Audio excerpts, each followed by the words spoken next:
Off. Okay, so hello and welcome everyone. We're still waiting for people. Hopefully more people will drop in. So today is our fourth community event. Yeah. And we are uh, back to our CERN experiments, right? We had Badis talking about like his team submission, but we had actually like 4 teams. And now we finally got the second team who's going to be talking about something actually quite not only exciting, but also like extremely important and extremely useful. And that is how to mitigate radiation impact. And from what I understood, we're going to be looking at how to mitigate radiation impact on electronics and especially memory devices. Is that right, Maria? Yeah, solid storage devices. Yeah. And that is, of course, extremely important because this is where we save our data. And our data needs to be safe. And the smaller we make these devices, which we are, of course, trying to pack more memory on the device, we also need to make sure that it stores the data for a sufficiently long time so that we can actually retrieve it. And this is especially important for archiving purposes if you want to keep things like, well, ideally for hundreds and hundreds of years. So far, we are, I think, getting to about 12. So this is pretty bad. When we kind of think how much information is actually, we are the information age, and information is the heart of everything. So I think this is an extremely important topic, and we get to hear like a very exciting idea how to use Bio-mimetic and Origami. So let's, hopefully everyone is excited, and I'll hand over to you guys. Off you go. Sure. So welcome everybody. We are Team King Center High, and we are Manu, Liz, Niko, and I. And as Dr. Bass said, we're going to talk about our proposal for the CERN competition. So next slide, please. So first of all, what is the BLAST competition or the CERN competition that we're talking about? So it's basically an international contest or competition for high school students that want to delve into the topics of physics that involve particle physics and things that have to do with CERN. And for participating, you have to propose an experiment, a physical experiment, which you would like to carry out in the CERN facilities. And well, for this year, applications will open very soon. So hopefully we can start building teams.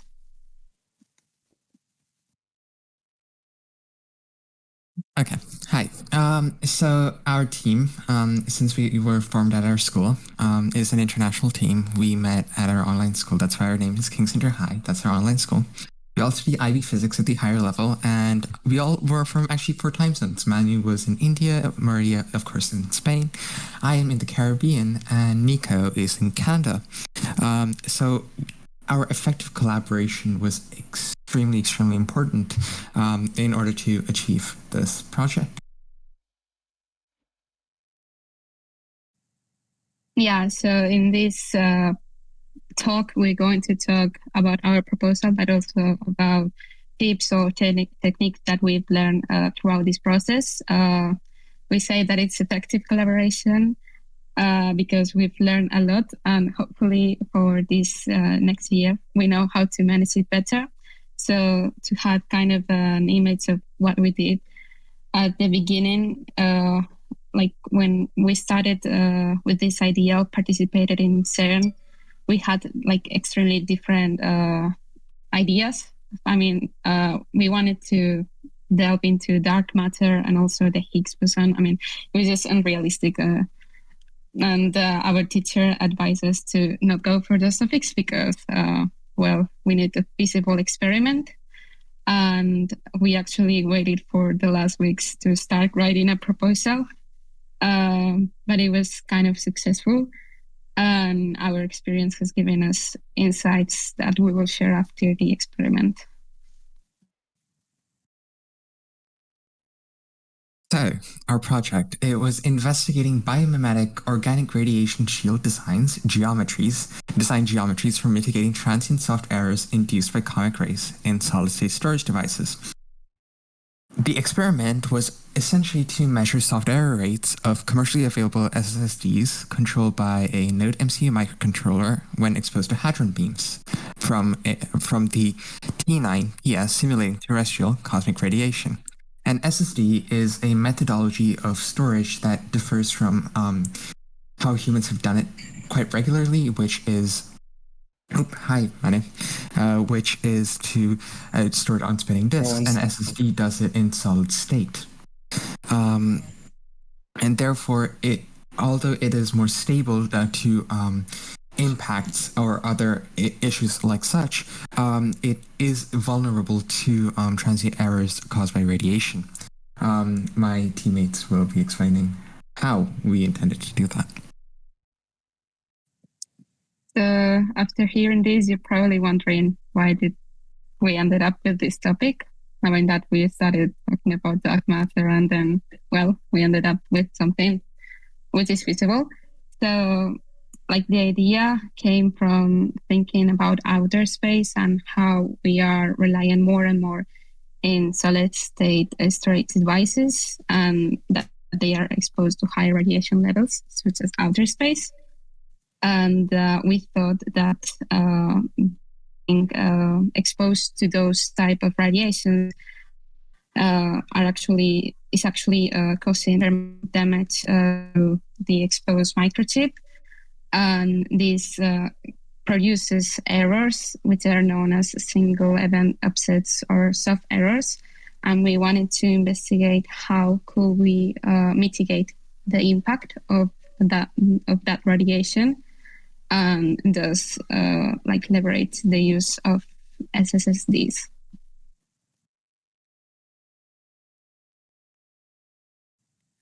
So looking back, we wanted to also to do something related to Chernobyl because it's a cool topic, and we thought about right now on Chernobyl. There aren't humans, but there is life, and those life can be melanised fungi. So we decided to look at the structure that the melanised fungi has and how it is actually growing without the need of that is artificial. So it's just by nature. So we basically mimicate nature. There is previous literature on this topic. From 1978 to 1994, IBM observed that exposing ionizing radiation can cause permanent and transient impacts on silicon-based VSLI. In 1996, according to Ziegler et al., the study of radiation-induced soft error in different SS microchips. And in 2020, Yoshita et al. Also expounded on that by testing more with more sophistication. And in 2020, Vasiliou and Summerer, they managed to mitigate the damaging effects on radiation on electronic devices using biomimetic material geometry for shielding sensitive components. Biomimetic is essentially to imitate nature, as Maria said previously. According to 2004, Zdanova et al., the melanised fungi found thriving in high radiation environments was used as a basis of shielding material. This is quite logical, as these fungi, having grown in high radiation, are evidently resistant to it. However, it was found that although melanin as a pigment itself was effective, the biological structure or the composition of the structure of the shielding was also important in this endeavor.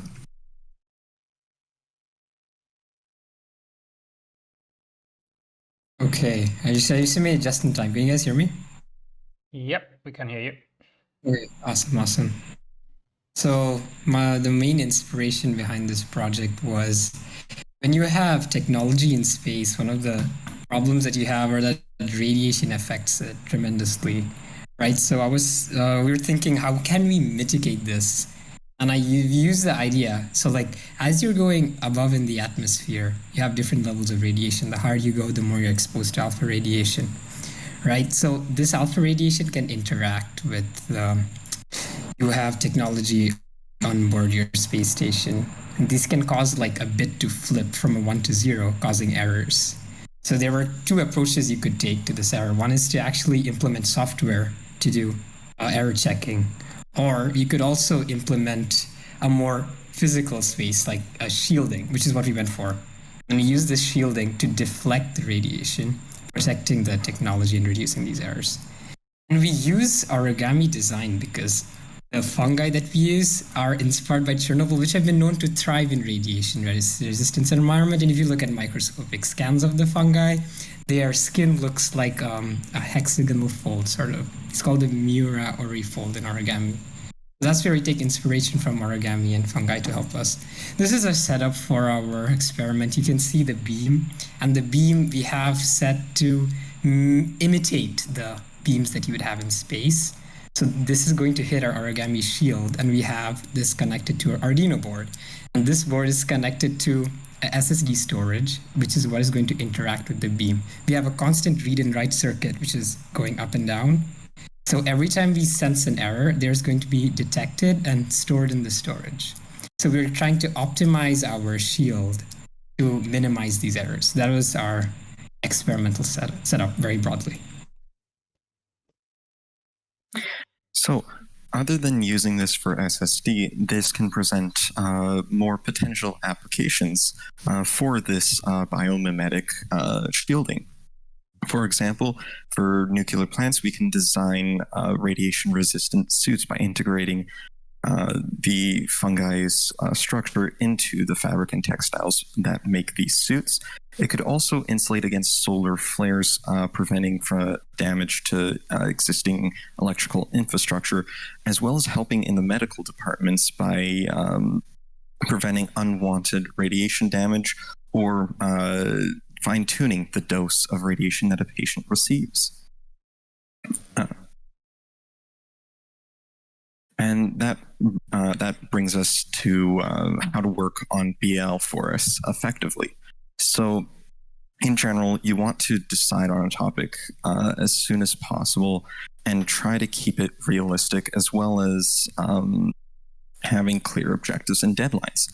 This will help you stay on track and have a clear focus in your research, and try to delegate work so that it fits the strengths of each member of the team, and define a suitable workspace that everyone has common access to. And don't forget to reach out for help and guides if needed, and communicate with mentors.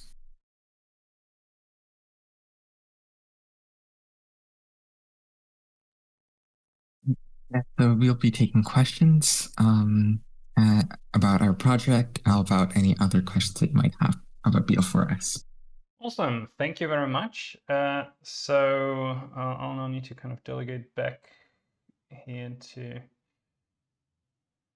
Discord and see, we got questions. There's stuff. So Abdul asked, can we unmute? No, we have to unmute you, I guess, to get to talk. So that is the disadvantage of the Discord thing. So are there any questions from the audience about what you've just heard? And you definitely should have questions, because I have questions.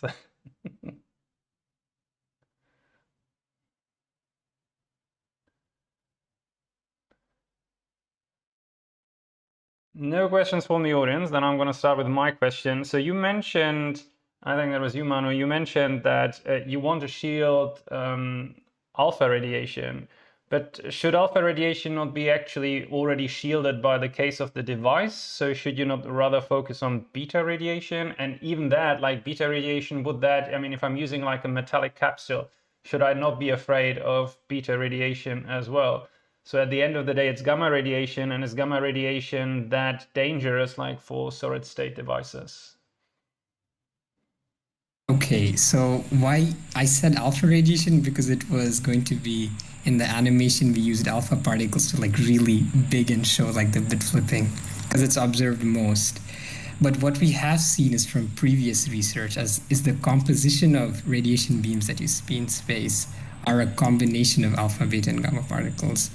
And while it's rare, it is still possible to have some errors on occasions. And this is still thoroughly shielded. But we just wanted to offer this novel approach, which is using shielding inspired by fungi. And that's what we based our research around. I completely agree with you. But I'm quite interested in this because I'm now wondering, I mean, those errors do exist, and I think that there is actually quite an amazing story where I can't put it together, but it happened, I think, in Belgium or the Netherlands, like where they had like a computer program like completely flip the result because they had like a bit flip in the memory. And so that can have impact. I don't remember details, so sorry about that. I cannot recover that. But it is happening, and I'm just wondering, because of course that's the basic narrative that you also learn in school, right? Is like, oh, right, or alpha radiation or just a sheet of paper, right? You use like a metal plate and then beta radiation doesn't go through. So I'm wondering how is that actually occurring? So do you have any information on that? Like,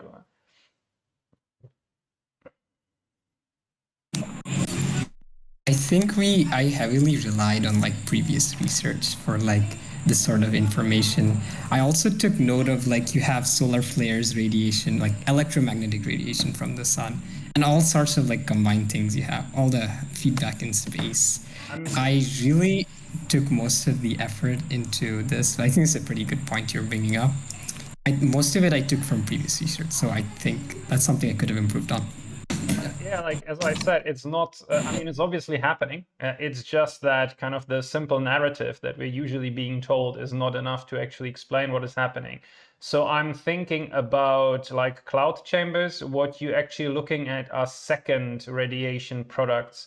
So basically, like when you have some interaction that is happening in the device, and then you have like secondary scattering, that can usually, I think that's electron-positron pairs and stuff like that. That's what you usually visualize, like in a cloud chamber, when you just look what the cosmic radiation does. So it's actually secondary products. And I think what's probably also the case, which is not kind of which is not covered by the school narrative, is the fact that it depends on the speed of the radiation. All right. So, for example, when we think about electrons, it just depends what speed they have, like how much energy they have, because then, of course, they will penetrate also metal. And the narrative is basically like that's my belief. I mean, someone needs to check this. Yeah, I'm kind of trying to explain that backwards.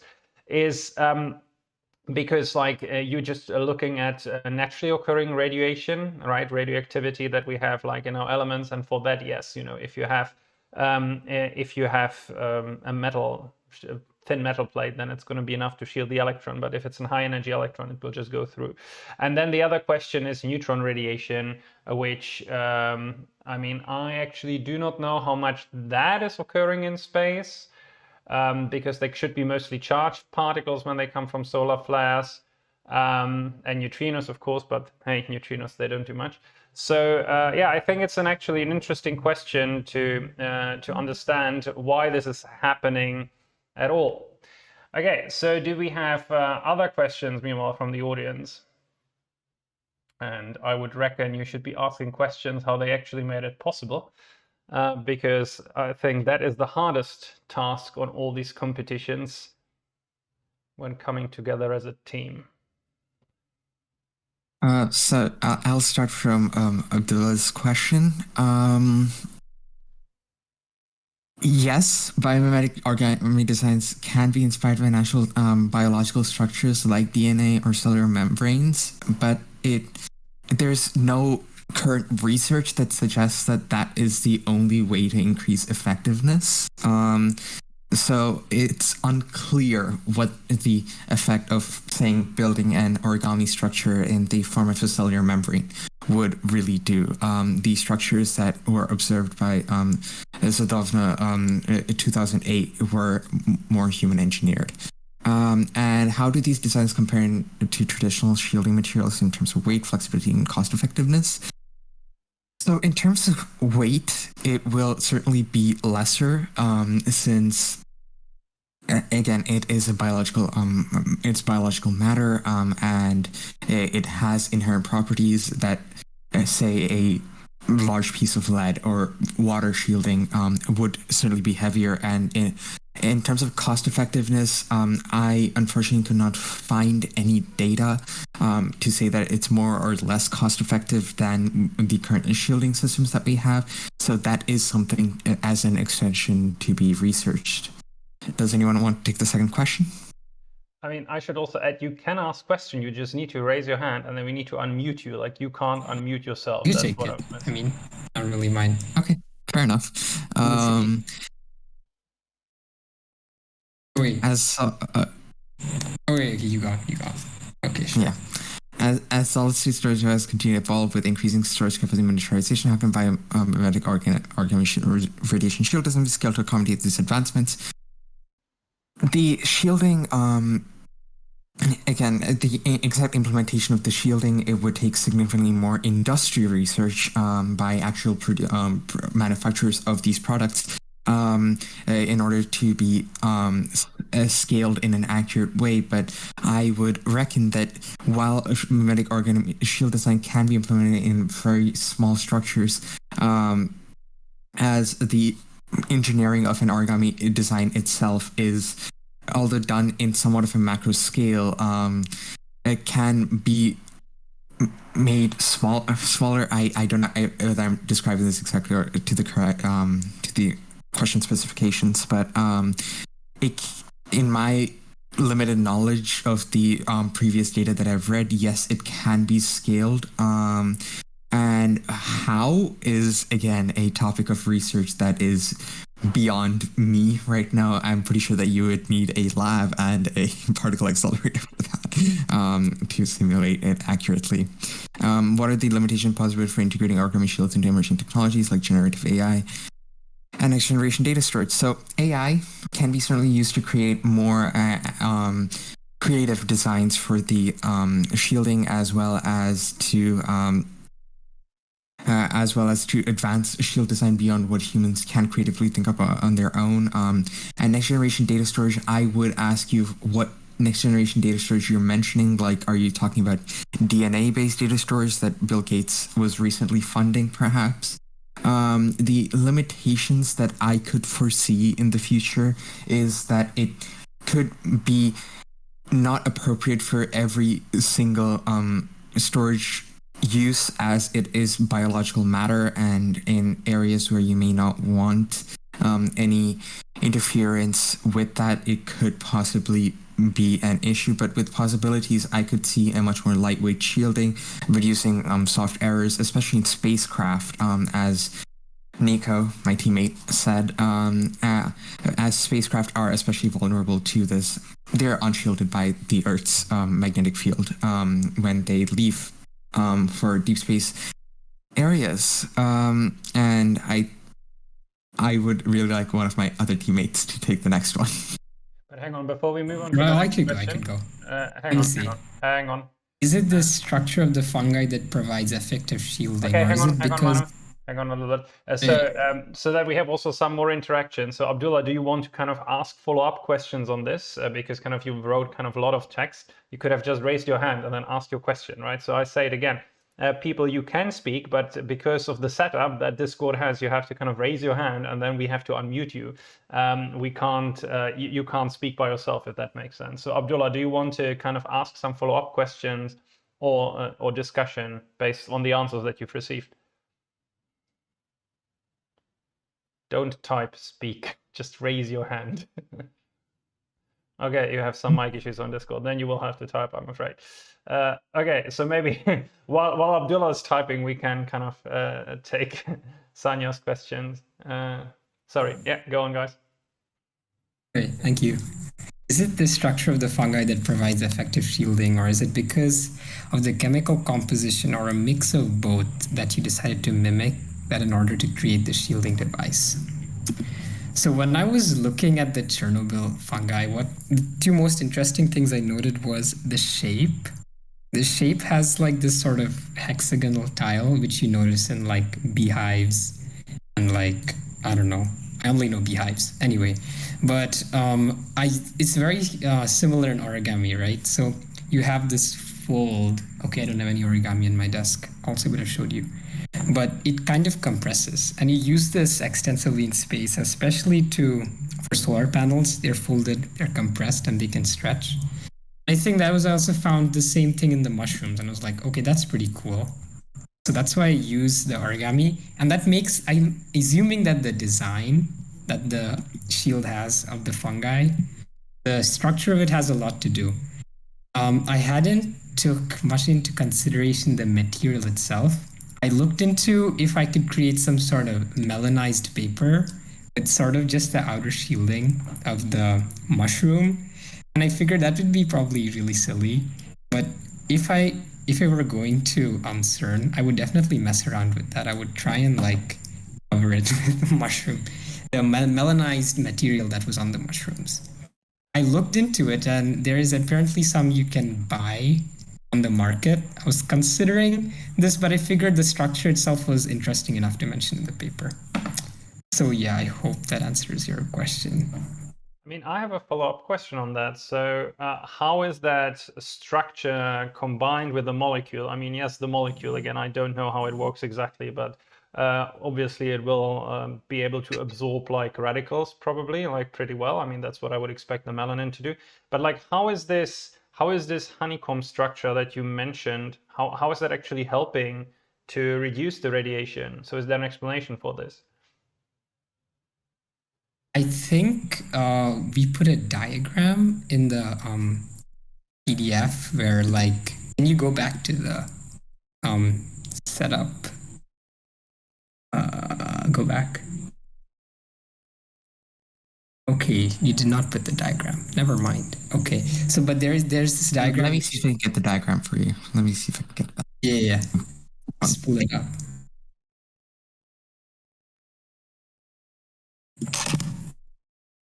See.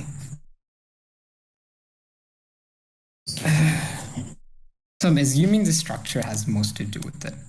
That's what I was going under the assumption of. That's what I. Scroll down. Yes. Over here, pause. Up. Yeah. There we go. Scroll. Zoom in. No, down. There. Yeah, this one. You had that on a slide somewhere. This one. Oh, okay. Oh, I didn't make those. Never mind. Now we got it. There yeah. It is. So yeah, I just took this this idea, and it's like, oh, these are spheres packed in space. I could do that using origami, and I was like, okay.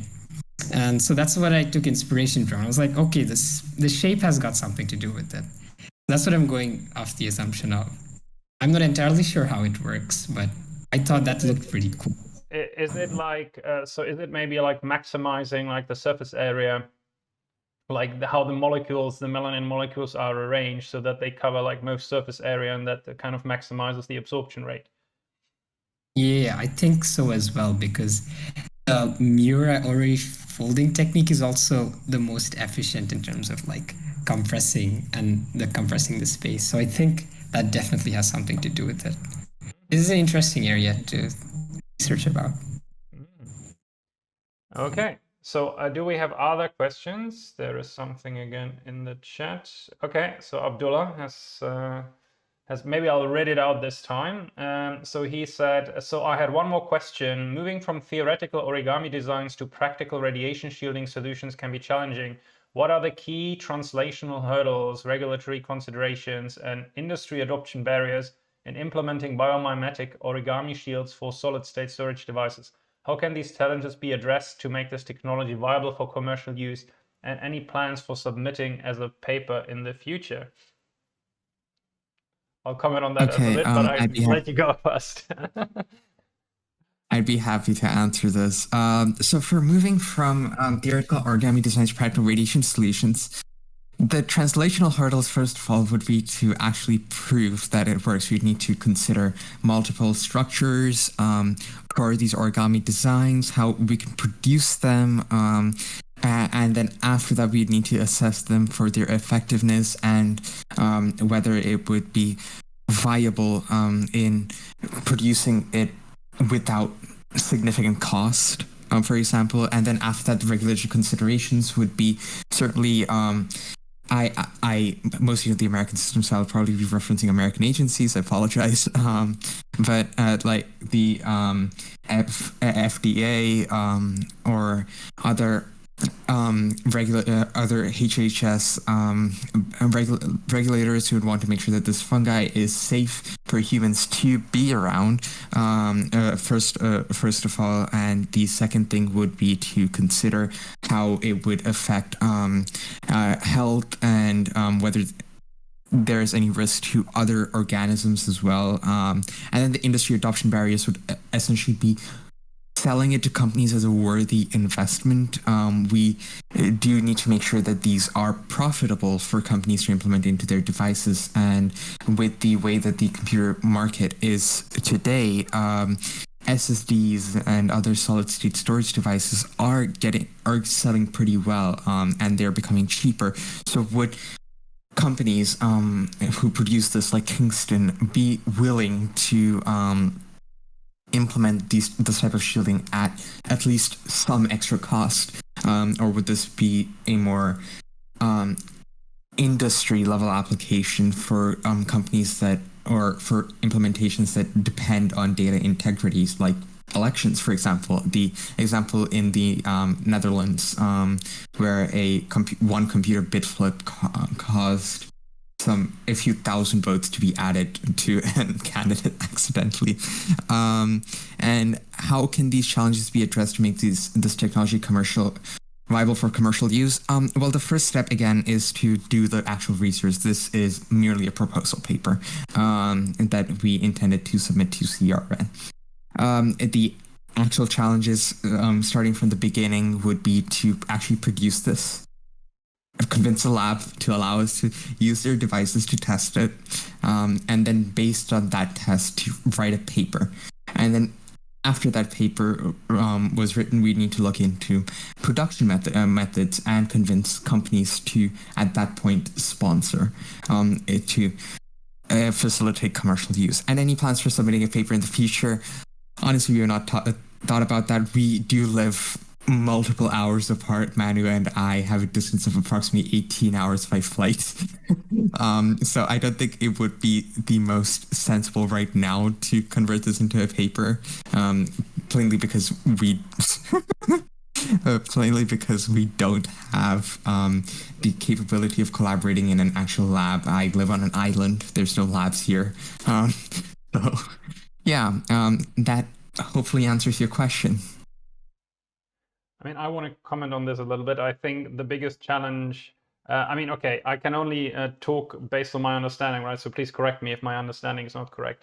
But like the biggest challenge for you is still to identify kind of where is the radiation produced and where does it need to be shielded, right? If I'm saying, I need to grow some type of fungus that I can probably also, they're quite resistant.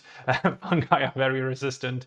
Well, what are they actually? They're not really plants, right? I don't even know how they properly classify. But anyway, so they're quite resistant. If you need to grow that like on a surface, on a substrate, that's probably something you would do. But is that where the radiation problem is? Like, again, this was the question. This is what I was asking. If it happens inside, so if you would kind of need to do something inside the cells, because it's kind of some form of secondary radiation that then occurs inside the memory thing, I think then this method would be pretty much impossible, because like how would you grow like a fungus like within this semiconductor that doesn't match scale wise. So as long as you could grow that on a substrate kind of on the top and then have a biological layer, it will be interesting to sell when you tell people, oh well, okay. So there the health issue, of course, comes in. But I think that the idea is definitely worth investigating, and is also, I think, economically interesting. Maybe not for your household laptop, but definitely like for the big data centers that we have, because, everyone kind of says, oh, upload your things in the cloud, and the cloud, they are safe. But I, for example, have a friend who lost all her pictures from about like 5 to 6 years because Apple Cloud failed. right? So the way that they're doing it nowadays is that they have like multiple copies of the data and multiple backups so that they can recover data that gets lost. Again, here one would need to investigate how much really gets lost due to radiation issues and how much just gets lost because the hardware dies. But I think that there is definitely potential for this to be investigated further. I don't think the distance really mattered that much. I mean, just give it a couple of years, or not even years, and then you would possibly able to kind of start investigating this further. So I definitely would not give up on this idea, even though, of course, as you say correctly, like the feasibility has to be investigated. But yeah, maybe kind of if you can't keep thinking about it more, you come also up with different ideas and with different solutions. And this was basically just the kickoff. So I would not be so defeatist about it. I think the idea is extremely, extremely interesting. Right, we have another question from Abdullah. So does this also address the climate change issue we are facing currently? So off you go. Well, I'll be honest. I don't think this would address climate change very directly. Climate change is an extremely important problem that the world is facing, and there are multiple ways that we can solve it. But I don't. For example, it has to be political will and regulatory barriers, and then the economics of solving climate change, etc. Beyond tech. Right now, off the top of my head, cannot envision a way this can be used directly to stop climate change. However, I can say that researchers or other individuals tangentially relating subjects to researching subjects related to climate change and solving climate change can potentially use error correcting and technologies like that in order to ensure that their workflows or their data remains consistent and untampered with. But this is an extremely weak link, in my opinion, and I would struggle to answer that question with an exact solution. Of course, if my teammates want to jump in, have any suggestions? No, I was just thinking, so like if our shielding really makes it to the markets, we could end up using this to like protect lots of big data servers. And if we are able to do that effectively, that would require us to use less big data servers. And if you're using less big data servers, that means we're going to be using less raw materials from the earth. If we need less raw materials from the earth, we don't need the energy nor resources to excavate those raw materials. And by doing that, we are saving these raw materials and resources. We are using less energy, and we are effectively reducing some fraction of climate change. Of course, assuming that that it is actually kind of radiation issues that are the main cause of error, which I'll doubt. I think it's still hardware. But anyway, I think it's important to think in that direction. But I also don't think like climate change is like directly affected here. I think a much more important question that I'm still surprised no one has asked you is, well, so how did you make it work in the end? I mean, you kind of told us. Like in terms of your teamwork, okay, we were struggling, everyone was just going in different directions. Then you had a teacher, right? And the teacher kind of said, okay, guys, let's go everyone in that direction, right? And help you to organize a little bit. But then you were still facing the issue that you kind of distributed literally across the globe. So how did you make it work in the end? So what were the strategies that you then kind of developed when you realized, right, this is not working, and then you made it work? So how did you do that?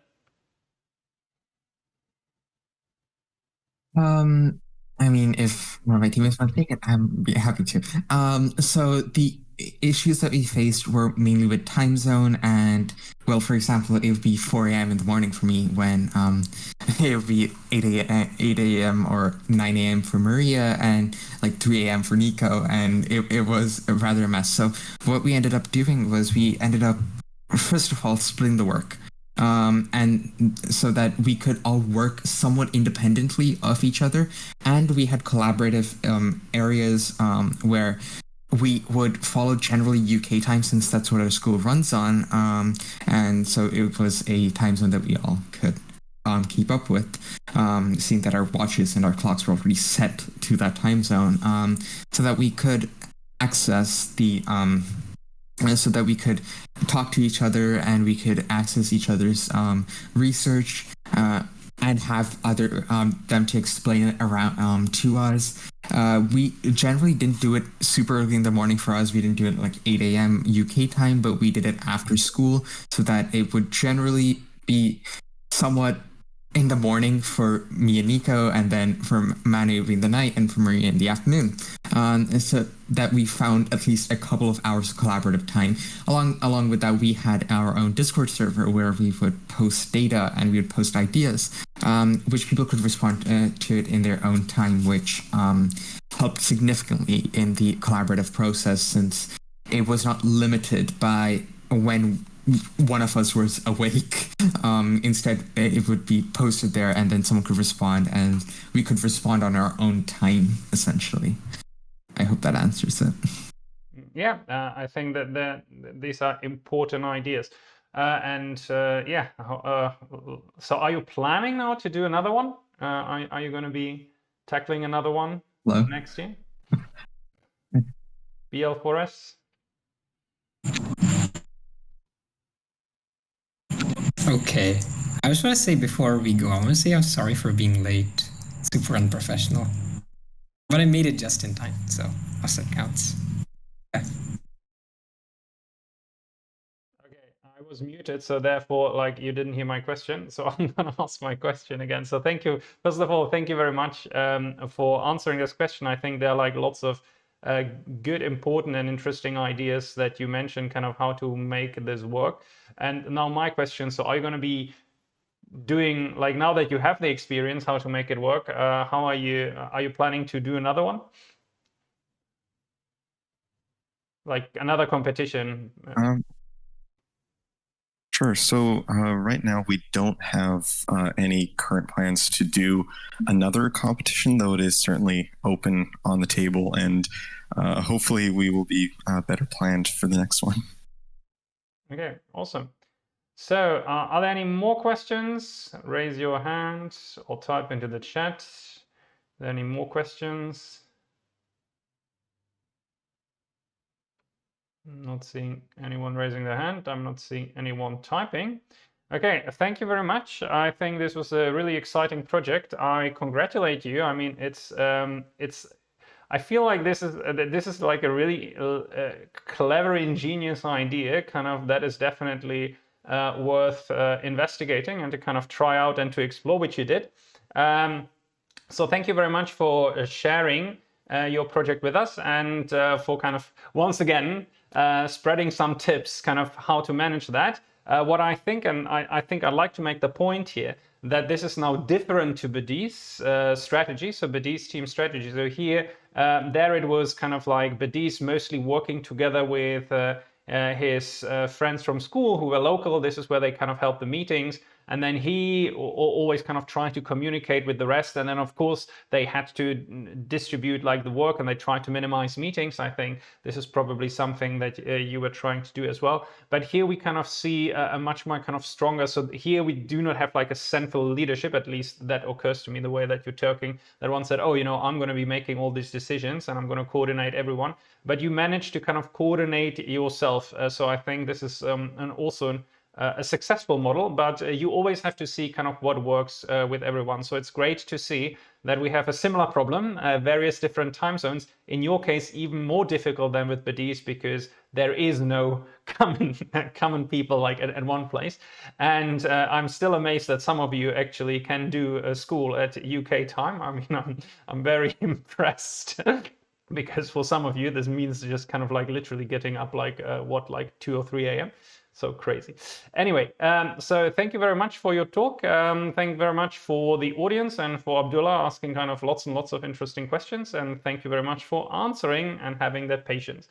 So I think we can now conclude our event. And if anyone wants to kind of present on their work, on their research projects, I know that some of you have papers, so we will have probably Nave talking about like his recent publication on the flood mitigation software that he's been developing with his friend. So always kind of reach out to me or the moderators and kind of let us know that you would like to give a talk, and then we will organize something like that also for you. Okay, so thank you very much, and everyone have a, well, I say lovely time because it will be morning, afternoon, and whatever for everyone. So bye-bye.